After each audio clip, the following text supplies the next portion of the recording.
अरे गिर गया।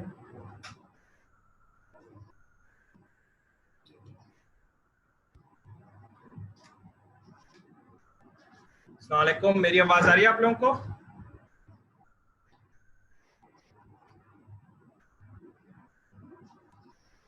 ठीक है। सो आज का टॉपिक जरा टेक्निकल है, इसमें आप लोगों का इनपुट जरूर चाहिए होगा। अगर समझ आए तो मुझे बताते रहना आप लोग। इसमें काफी आपको थोड़ा देख के इसको करना है, ठीक है? मुझे बता देना अगर आपको समझ आए कि नहीं आए, मैं वहीं समझा दूंगा। ठीक है। सो बेसिकली आज का हमारा टॉपिक है interpretation of urea and creatinine.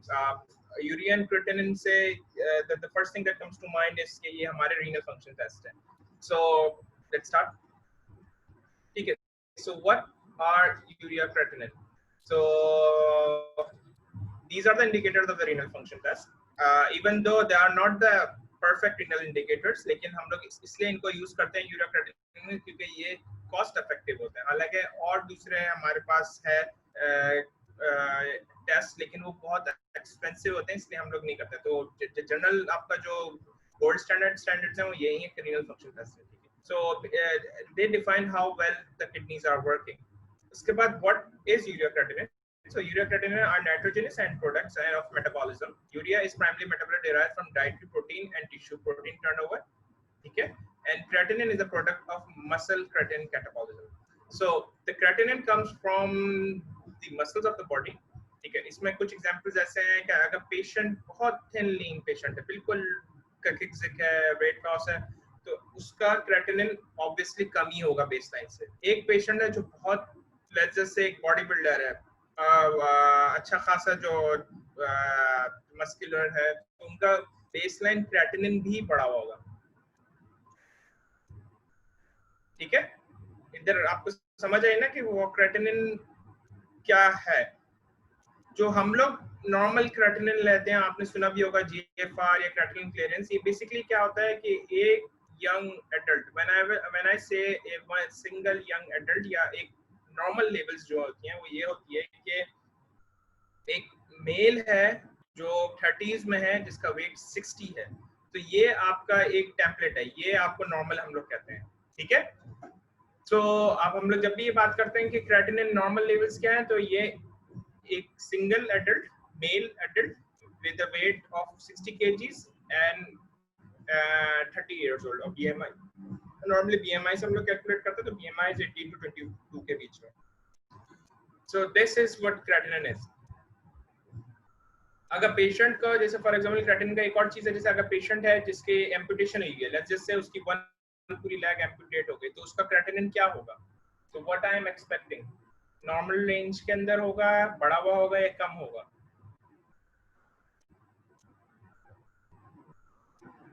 Yes, कम होगा, क्योंकि उसका बॉडी मास कम हो गया है, तो उसका क्रेटिनिन भी कम होगा, क्योंकि एक्सक्रीशन एक पूरी आपकी लेग चले गई, उसमें मसल्स चले गए, उसके अंदर आपका प्रोडक्ट कम हो गया। Very good. So what is urea? Urea basically ये है कि ये आपका एंड प्रोडक्ट है। जो भी चीजें हैं, कुछ भी आप खा पी रहे हैं, सब कुछ है, and in the end product ये बेसिकली आपका वो होता है, एक्सक्रीटरी प्रोडक्ट होता है।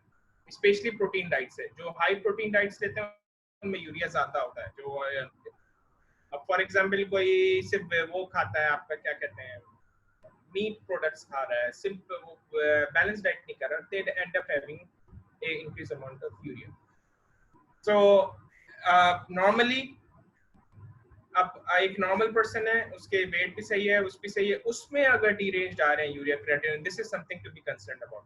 तो मैंने आपको पहले बताया था, ये इंडिकेटर्स होते हैं कि आपके how well your kidney functioning. अगर पेशेंट का किसी एक नॉर्मल पेशेंट है, नॉर्मल एडल्ट है, उसका आपने टेस्ट करा यूरिया क्रिएटिनिन बढ़े हुए, तो उसके अंदर इसके मायने कि उसकी किडनी काम नहीं कर रहे हैं, एंड दिस इज पैथोलॉजिकल, और हमें इसके लिए ढूंढना है। ठीक है। So before we go to the pathological, हमें नॉर्मल वैल्यूज पता होनी चाहिए। सो यूरिया इज 15 to 40, बन ब्लड यूरिन नाइट्रोजन 16 to 20। ये बन हम लोग निकालते हैं यूरिया डिवाइड बाय 2.14 से, then the BUN comes out. ये आगे आपको बताऊंगा why is it necessary one. And the creatinine is 0.8 to 1.2। अब यही मैंने बताया था, अगर थिंक एग्जिक पेशेंट है, बिल्कुल उसका मैंने क्रेटिनिन कराया, उसका क्रेटिनिन 1 आया, even though this is of a normal range, लेकिन सिंस उसका बॉडी मास बिल्कुल कम है, उसके अंदर मसल्स ही नहीं है, तो उसका मैं एक्सपेक्ट करूंगा 0.4 टू 0.6 उसका क्रेटिनिन नॉर्मल रेंज होगा, तो इसके मायने उसका क्रेटिनिन बढ़ा हुआ है। ठीक है, ये थोड़ा कॉम्प्लिकेटेड है, ये आपको समझना है।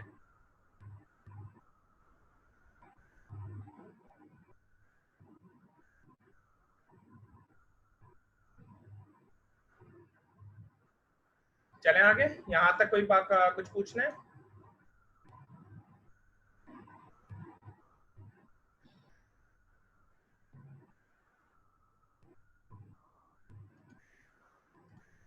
सही है। So increases number of concentration of creatinine, मैंने आपको बताया था मास से, बॉडी मास से होता है, बट लेकिन ज्यादातर ये रीनल कॉजेज की होता है।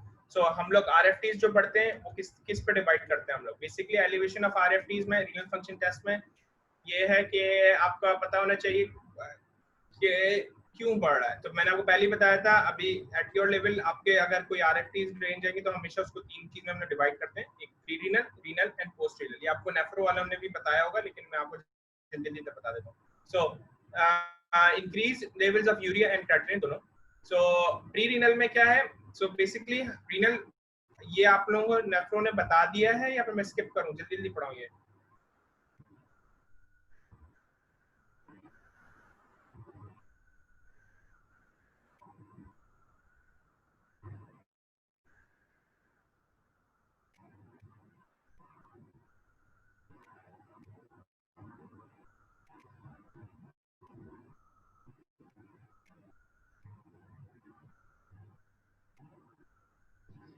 अच्छा, सो बेसिकली हम लोग रीनल की तीन जगह हमने डिवाइड करते हैं जब भी हमारा यूरिया क्रेटिनिन बढ़ा हुआ होता है। तो एक प्री रीनल होता है, रीनल होता है, पोस्ट रीनल होता है। जो प्री रीनल और रीनल में हमें डिफरेंशिएट जरूर करना होता है क्योंकि इसकी ट्रीटमेंट दूसरी होती है। जैसे मैंने आपको कुछ पहले क्लासेस बताया था, जैसे आप एक मोनो आर्थराइटिस को हमें सबसे first thing that we have to rule out के ईदर दिस इज इन्फेक्टिव और इन्फ्लेमेटरी, क्योंकि अगर हमने दोनों की ट्रीटमेंट बिल्कुल अलग है। सही है। अब है आपके पास प्री रीनल। प्री रीनल का मतलब ये है कि the kidneys are fine, the problem is behind the kidney। अब behind the kidney में क्या आता है आपका?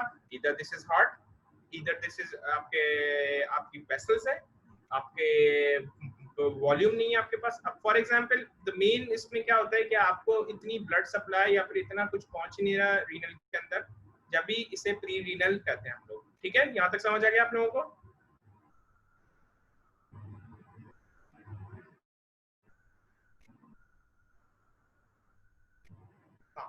सो अब आते हैं the causes of pre renal. Pre renal का मतलब ये मैंने आपको बताया था, the kidneys are fine, perfectly fine working. अब मसला क्या है उससे पीछे? अब पीछे क्या क्या चीज आ जाती है हमारे? अगर एक पेशेंट है जिसको सिवियर डिहाइड्रेशन हो रही है, वो लूज कर रहा है अपना फ्लूइड, क्योंकि इन ऑर्डर टू मेंटेन आपके जो किडनीज के अंदर जो बेसिकली आपका जो फिल्ट्रेशन होती है वो जब होती है जब आपका पीछे वॉल्यूम अच्छा है, आपका अच्छा वॉल्यूम, ब्लड प्रेशर अच्छे हैं, वॉल्यूम अच्छा जा रहा है, वो उनके जंक्शन से आप आराम से मूव हो रहा है, फिर जाके आपका सारे चेंज होंगी। जब उधर तक आपके बॉडी में इतना वॉल्यूम ही नहीं है कि आगे जाए, तो इसमें फिर आपको ये आती है। अब व्हाट आर द कॉजेज जिसके अंदर आपका प्री रीनल या फिर बॉडी के कॉजेज क्या है? अब इसमें क्या आता है? सबसे पहले डिहाइड्रेशन है। डिहाइड्रेशन के बहुत सारे कॉजेज हो सकते हैं। वन ऑफ द कॉजेज इस पेशेंट को डायरिया हो रहा है, परसिस्टेंट वॉमिटिंग्स हो रही हैं, उसको आपका पाइलरी के जंक्शंस हैं। सर ये तो आपका काफी आगे है। सिंपली यही है कि आप यही याद रखें, डिहाइड्रेशन है पेशेंट को, फॉर सम रीजन इसको dehydration. Dehydration can be secondary to diarrhoea, vomiting, septic shock, diabetic coma. समझ रहे हैं आप? ये चीज आप याद रखें, this is more than enough to tell. ठीक है। तो इसका अब आपका ट्रीटमेंट क्या दिमाग में आता है? फॉर एग्जांपल अब प्री रीनल का पेशेंट है आपके पास, और आपको मैं आगे भी बताऊंगा कि how to identify a patient pre renal और रीनल। लेकिन जब आपको यहाँ समझ आ गया कि पेशेंट आपको प्री रीनल लग रहा है, ही इज डिहाइड्रेटेड, तो आपका what is the first line of treatment जो आप करेंगे? Would you go for the dialysis? ठीक है, how do you rehydrate the patient? Very good. तो क्या होता है? सही है, आईवी फ्लूइड्स देते हैं पेशेंट को। अब ये डिपेंड करता है, अगर पेशेंट को परसिस्टेंटली वॉमिटिंग है तो हम लोग आईवी फ्लूइड्स देंगे। ऑब्वियसली मुंह से कुछ नहीं ले सक रहा, अगर वो उसको अच्छा है तो आईवी फ्लूइड्स देंगे, ओरली भी हम लोग देंगे। अगर जैसे उसको इंटेस्टिनल ऑब्स्ट्रक्शन हो रही है, बिकॉज ऑफ दैट वो परसिस्टेंटली वॉमिटिंग हो रहा है, तो हमें ऑब्स्ट्रक्शन रिलीव करनी है, ठीक है। So basically we have to treat the cause. अब डायबिटिक कोमा है, पेशेंट को डीके है, तो आईवी फ्लूइड्स देंगे, इंसुलिन देंगे, इस तरह बेसिकली ट्रीट करेंगे हम लोग। सो the idea here is कि अगर पेशेंट को प्री रीनल है तो we have to give him enough fluid। अगर हमने उसे enough fluid नहीं दिया, क्योंकि किडनी को ब्लड सप्लाई नहीं पहुंचता जब तक हमारी बॉडी में फ्लूइड्स नहीं होता, this will lead to renal conversion. अब पहले प्री रीनल है, अभी किडनी बिल्कुल फाइनल है, लेकिन हमने डिले कर दिया उसे हील करने में, डिले कर ली रिहाइड्रेट करने में, लेट्स जैसे इन 10 आवर्स। अब वो जो प्री रीनल इंजरी थी अब वो रीनल में कन्वर्ट हो गई, क्योंकि अब खुद किडनी अफेक्ट हो गई, फिर लाइफ लॉन्ग हो जाता है, ठीक है। This is not life long, patient recover हो जाते हैं। सही है, आगे चलें।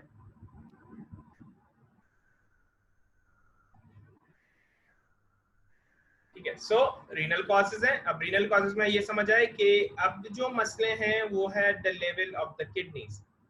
आपके ब्लड सप्लाई बिल्कुल ठीक है, उधर से पीछे कोई मसला नहीं है, लेकिन अब है किडनीज में मसला। अब किडनीज में बहुत सारे मसले हो सकते हैं। अब इसमें अक्यूट किडनी इंजरी आ जाती है, क्रॉनिक किडनी इंजरीज आ जाती है। ये मैं और आपको ज्यादा कंफ्यूज नहीं करूंगा, सिंपली ये याद रखें, बाद में अगर आपको देखना है तो आप एक दफा उसमें देख लेना इंटरनेट पे। सो अक्यूट रीनल फेलियर के मतलब रीनल फेलियर के अंदर अगर किसी का यूरिया क्रिएटिनिन बढ़ा हुआ है और वो प्री रीनल में नहीं है, वो मैं आपको आगे बता दूंगा टेस्ट कैसे देखते हैं लोग। अगर वो रीनल पैरामीटर्स में आ रहे हैं, रीनल पैरामीटर्स से बहुत सारे कॉजेस हो सकते हैं। हमारे यहाँ जो मोस्ट कॉमन कॉज क्या है, डायबिटीज मेलाइटिस है। डायबिटिक पेशेंट्स का ये होता है क्रॉनिक डैमेज हो रही है किडनीज को और they end up going into chronic renal failure, CKD हो जाते हैं और फिर उसको उनके यूरिया क्रिएटिनिन बढ़ जाता है। The other most common cause of renal failure is hypertension, and the last one, the most common cause is nephritis, glomerulonephritis। ये autoimmune कह सकते हैं इसे, glomerulonephritis, ठीक है। glomerulonephritis के भी फिर अलग बहुत सारी हैं, लेकिन बस ये याद रखें glomerulonephritis। तो 3 बहुत common cause होते हैं, डायबिटीज मेलाइटिस, या फिर डायबिटिक नेफ्रोपैथी कहेंगे आप, हाइपरटेंसिव नेफ्रोपैथी कहेंगे, और glomerulonephritis, ठीक है। अब आगे और कॉमन कॉजेस क्या हैं, क्रॉनिक पायलोनेफ्राइटिस, ये यूजुअली बच्चों में भी होता है, बड़ों में भी होता है। हाइड्रोनेफ्रोसिस, कोई ऑब्स्ट्रक्शन हो रही है जिसकी वजह से हाइड्रोनेफ्रोसिस, कंजेनिटल सिस्टिक किडनीज, ये हेरिडिटरी कॉज है, इसको एडल्ट पॉलीसिस्टिक किडनीज भी हम लोग कहते हैं, क्योंकि हमारे मुल्क में ट्यूबरकुलोसिस बहुत कॉमन है, रीनल ट्यूबरकुलोसिस भी होता है, एंड कैल्शियम डिपोजिशन, मतलब कि ये रीनल स्टोन्स वाला है, एंड देन हाइड्रोनेफ्रोसिस हो रहा है, ठीक है। यहाँ तक समझ गए आप लोग। So 3 common causes of renal failure क्या है, chronic renal failure,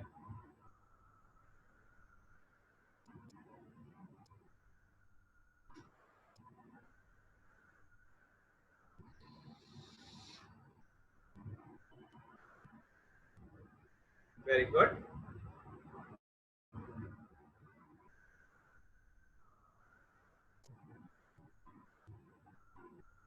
और the last one कौन सी है, yes glomerulonephritis, very good, ये याद रखें, यही आपको लिखना है, very good। बाकी आपके जो रेयर कॉज हैं, पायलोनेफ्राइटिस है, हाइड्रोनेफ्रोसिस है, एडल्ट पॉलीसिस्टिक किडनी डिजीज है, ठीक है। अब मैं आगे चल रहा हूँ, ठीक है। अब है पोस्ट रीनल। अच्छा, यहाँ आप ये याद रखें, जो मेन डिफरेंशिएशन हमें करनी होती है वो रीनल एंड प्री रीनल में करनी होती है, ठीक है।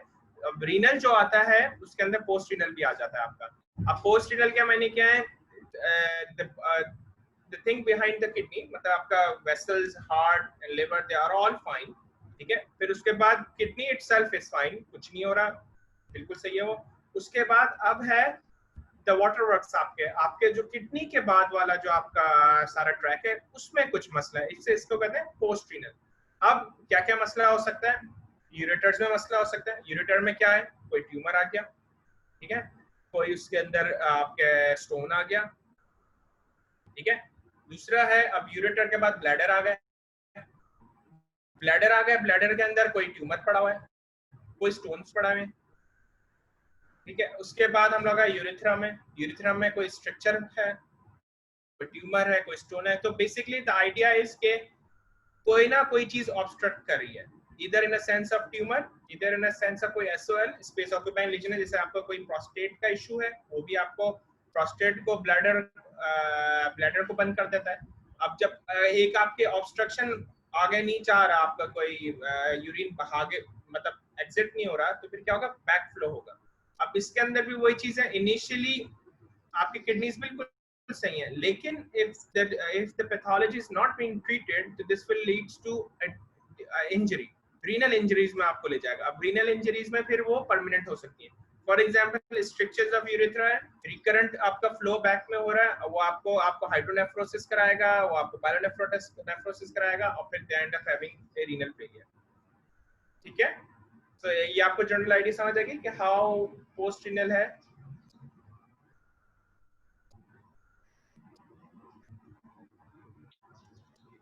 अच्छा, दिस इज वेरी इंपॉर्टेंट, इसमें थोड़ा टाइम लगेगा, अब ये याद रखना है आपको। ठीक है, अब मैंने आपको बताया था कि हमेशा रीनल फेलियर दो किस्म के होते हैं, एक प्री रीनल फेलियर है, एक रीनल फेलियर है। अब मैंने यही बताया था कि आपको आगे जाके डिफरेंशिएट, हमें just on the basis of the labs हम लोग डिफरेंशिएट कर देते हैं कि प्री रीनल है और रीनल। अब अगर पेशेंट प्री रीनल है उसको हम लोग हाइड्रेट करते हैं, अगर पेशेंट रीनल है उसको हम लोग या फिर हमें डायलिस करेंगे या फिर हम लोग उसको सपोर्ट्स करेंगे, लेकिन हाइड्रेट नहीं करेंगे क्योंकि किडनी खराब है। आप हाइड्रेट करेंगे वो बॉडी में भर जाएगा और फिर वो और अलग कॉन्सिक्वेंसेस होंगे। पोस्ट रीनल फेलियर है, उसके अंदर क्या है, आपको ऑब्स्ट्रक्शन रिलीव करनी है, वरना आपको परमानेंट रीनल फेलियर हो जाएगा। ठीक है, यहाँ तक सबको समझ आ गया?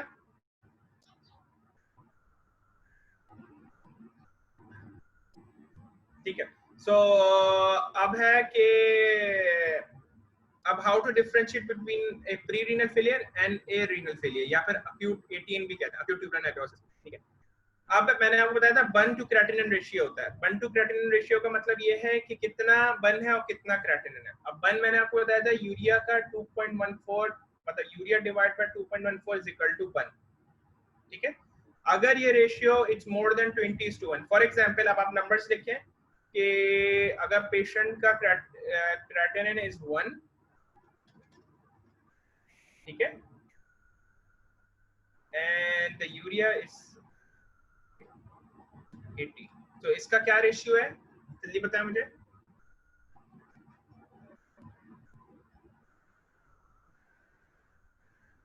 चलें, एक सिनेरियो है, दूसरा सिनेरियो में देता हूं आपको।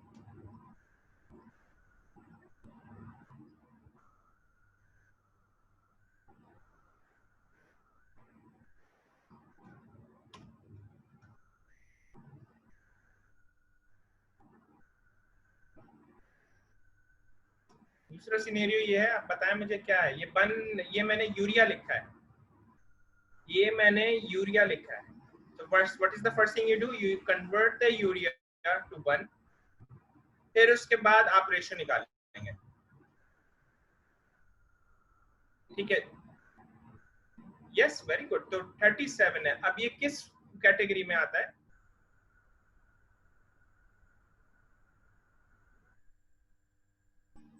ठीक है, ये आपने पहले का बताया, अब ये मुझे बताइए कौन सी कैटेगरी। यस, वेरी गुड, तो इसमें आपको आइडिया होगा patient is dehydrated rather than कोई रीनल फेलियर, इसको हमें ट्रीट करना है, वरना ये रीनल फेलियर में चला जाएगा। अब दूसरा मैंने आपको लिखा था, उसका बताया मुझे। तीसरा भी सिनेरियो आपको मैं देता हूँ।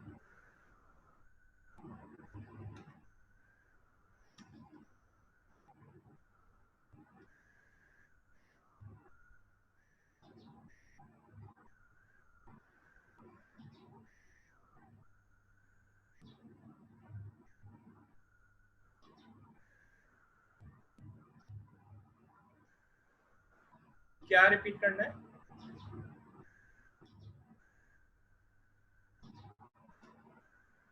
आपने सिर्फ मुझे एक ही सिनेरियो का बताया है, आपने पिछला वाला भी बताया मुझे, ये वाला भी बताएं। ये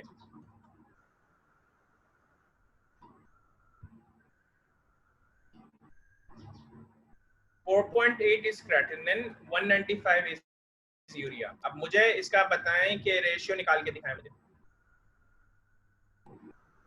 ठीक है, तो what is the first thing you do?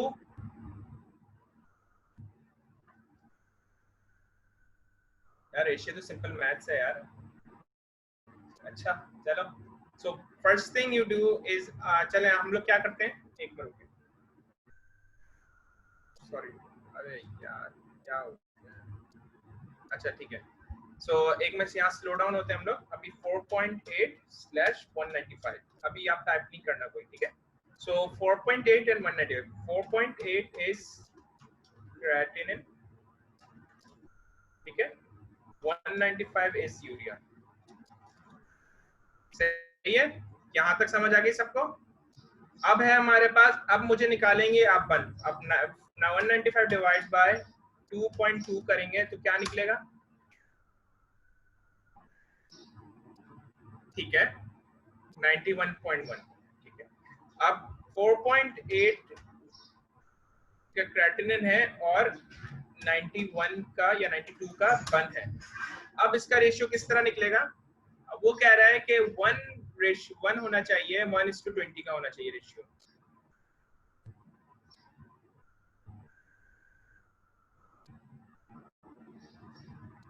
आप मुझे रेशियो में निकाल के दिखाएं।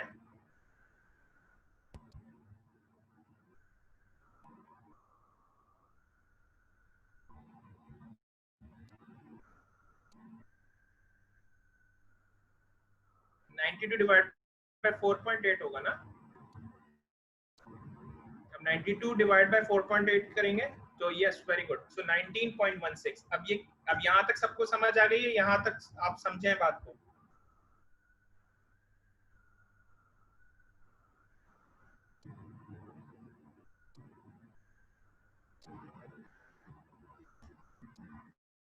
अच्छा, अब एक और मैं सिनेरियो देता हूँ आपको।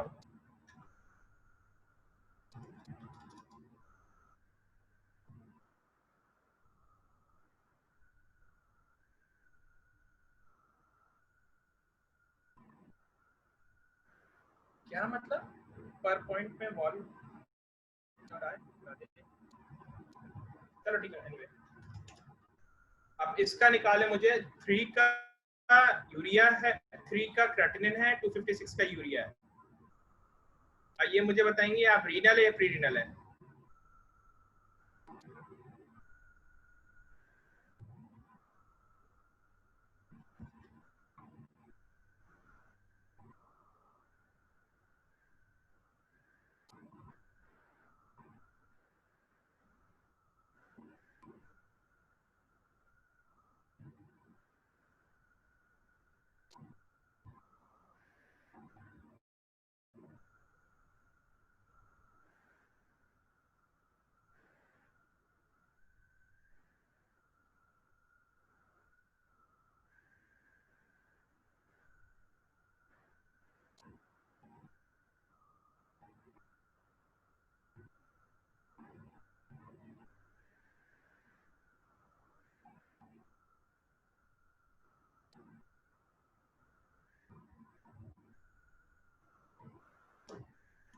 ठीक है, so this is probably pre. अब देखें, just by looking at it आपका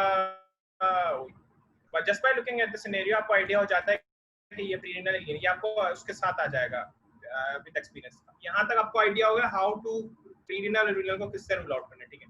this is not the only thing, जिसे हमारे पास और भी होते हैं, क्या कहते हैं, और भी हैं। आप for example urinary sodium, urine osmolarity, fractional excretion of sodium और रिस्पांस टू फ्लूइड। अब इसके अंदर ये है, मैंने आपको बताया था प्री रीनल का response to fluid is good, so response to fluid should be very good, improvement आनी चाहिए, नो इंप्रूव, बल्कि अदर वे अराउंड इसमें वर्स्ट हो जाता है मरीज। आपको रीनल फेलियर में, जो रीनल फेलियर के पेशेंट है वो क्या होते हैं, जब आप एक्सक्रीट आउट नहीं करते यूरिन, सो वो लंग्स में भर जाता है, तो पेशेंट शॉर्ट ऑफ ब्रेथ होना शुरू हो जाता है, ठीक है। सो दो चीजें आपको समझ आ गई, एक तो वन रेशियो मैंने आपको समझा दिया, दूसरा है रिस्पांस टू वॉल्यूम, ठीक है, यहाँ तक समझ आ गई? सही है। अब the next thing is urinary sodium. अब यूरिन सोडियम का क्या है, इफ अब आपने ये देखा होगा प्री रीनल एलेक्टिविया में सोडियम लेस देन 20 है, इसका क्या मतलब हुआ है कि the kidneys are functioning good, normal functioning kidneys है हमारे पास। नॉर्मल फंक्शनिंग किडनीज का मतलब क्या है कि थोड़ा बहुत जो भी यूरिन बन रहा है उसके अंदर से ये सोडियम निकाल रहा है, ठीक है, तो इट्स वर्किंग, सोडियम निकाल के बॉडी में दे रहा है। तो ये if the kidneys is working, और मैंने आपको पहले ही बताया था प्री रीनल एजिथेमिया में क्या होता है कि kidneys are fine, the problem is what is behind the kidneys, right? So the urinary sodium is less than 20। Less than 20 का मतलब है कि यूरिन सोडियम बहुत कम है क्योंकि किडनीज आर वर्किंग फाइन। ठीक है, यहाँ तक समझ आ जाए? रीनल फेलियर या फिर ATN, acute tubular necrosis में the problem is at the level of the kidneys, kidney damage हो चुकी है, अब kidneys are not working properly, so the sodium it's losing, जो सोडियम है वो लूज कर रहा होता है मरीज, तो रीनल में सोडियम लेवल्स बड़ी भी होगी। ठीक है, समझ आई?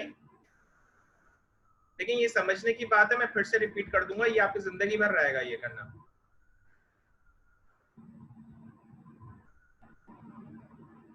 मैं आगे चल लूं ना, अब लास्ट है यूरिन ऑस्मोलैलिटी। चलो ठीक है, यूरिन ऑस्मोलैलिटी। सो ऑस्मोलैलिटी क्या होता है? ऑस्मोलैलिटी बेसिकली क्या है? The amount of solute present in the fluid. ठीक है, क्योंकि नॉर्मली हम लोग प्लाज्मा ऑस्मोलैलिटीज निकालते हैं, लेकिन अब आपको पता चला यूरिन ऑस्मोलैलिटी भी हम लोग निकालते हैं in order to differentiate between a renal failure. ठीक है, सो द आइडिया इज कि अगर किडनीज फंक्शन नॉर्मल कर रही हैं, सो यूरिन ऑस्मोलैलिटी क्या होगी लॉजिकली? बेसिकली ऑस्मोलैलिटी क्या है? It's the amount of solute present in a solvent. ठीक है, सॉल्यूट मतलब छोटे छोटे जो भी हैं आपके कॉन्सेंट्रेटेड। यस, सो मोर इसलिए होगी क्योंकि, क्यों मोर होगी?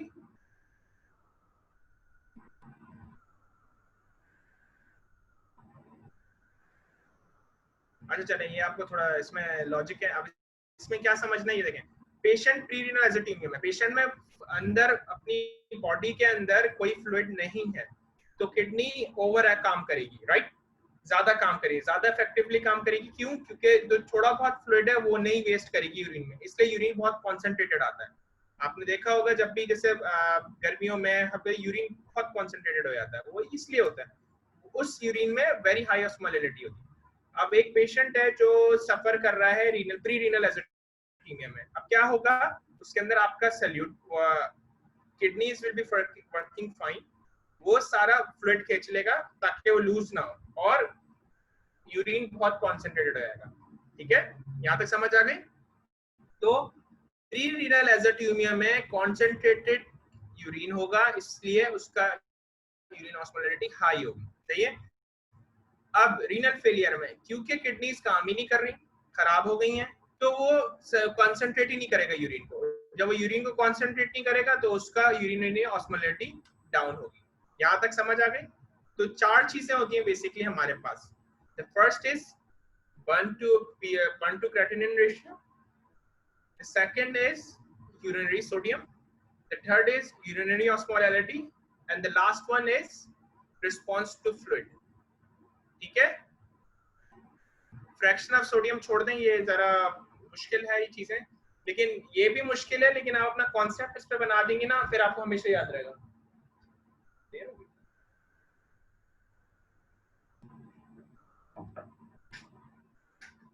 यहां तक समझ आ गई?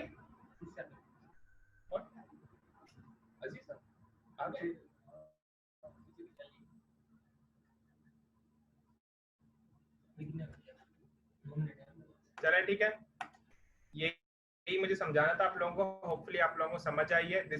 ये काफी ट्रिकी है, और ये आपका समझ लें, ये अभी तक हमें याद इसलिए ही है क्योंकि उसी तरफ फोकस किया, और यही आप डेली लाइफ में आप लोग मेंटेन कर रहे होते हैं रीनल प्रीनल रीनल प्ले, क्योंकि इसमें यही हमें डिफरेंशिएट करना था, या पे फ्लूइड्स दें या पे डायलिस करें उसे, या पे कोई और करें।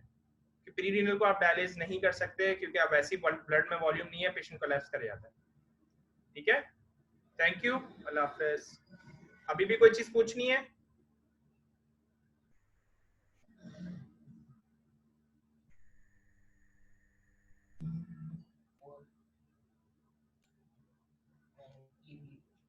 चलो ठीक है, अल्लाह हाफिज।